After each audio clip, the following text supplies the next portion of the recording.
Peanut butter as we know it today was invented in 1890 by an American doctor.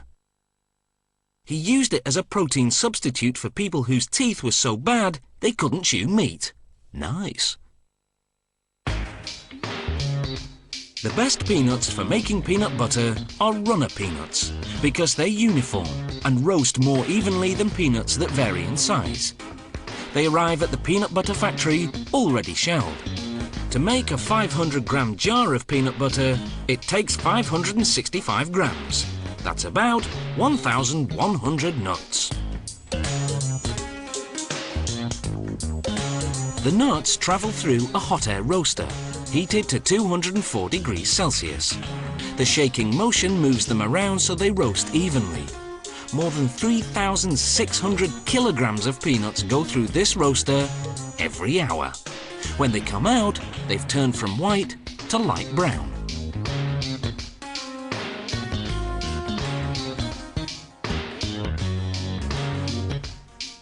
Next, they're fast cooled at room temperature, using suction fans that circulate air quickly. This rapid cooling process is critical. It halts the cooking and prevents the peanuts from losing too much oil.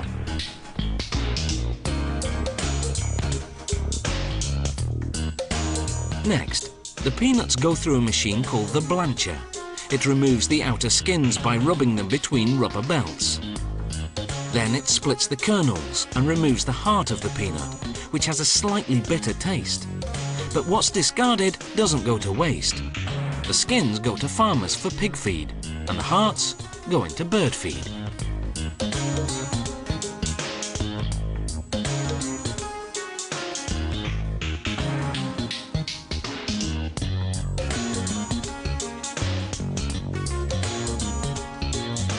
The peanuts land in a big stainless steel container.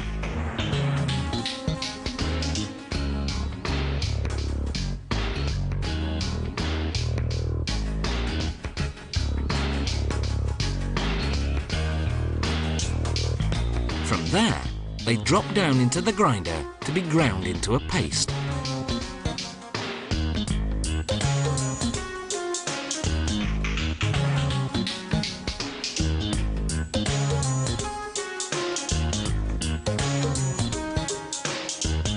At this point, the other ingredients go in: salt, sugar, and a small amount of hydrogenated vegetable oil, which acts as a stabilizer to keep the peanut oil from separating and floating to the top of the jar. Peanut butter contains no artificial coloring or artificial sweeteners. It has no preservatives either, yet doesn't need to be refrigerated. The peanut butter is finally ready. The mixing has heated the paste to 60 degrees Celsius, so goes through a cooling system to bring it down to 38 degrees. Now, it can go into jars. Peanut butter is a healthy, protein-rich food with plenty of vitamins, minerals, and fibre. It has no cholesterol, but it does contain fat. The good news is that more than 80% of that fat is unsaturated. In other words, good fat that may actually help lower certain cholesterol levels in the blood. The bad news is that the rest of the fat content is trans fat, or bad fat.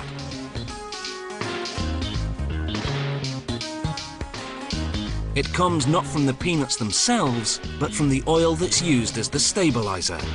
If you want to avoid that, you can eat all natural peanut butter, which doesn't contain a stabilizer. You'll just have to stir the peanut oil that collects at the top of the jar. Once the jars are filled with peanut butter, they go through the capping machine.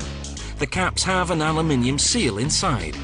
As the caps pass through a heat machine, the seal drops down and adheres to the top of the jar, creating an airtight seal.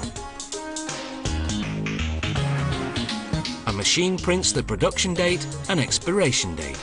Those unopened jars of peanut butter will stay fresh for one whole year, though with kids around, it usually lasts for just a week.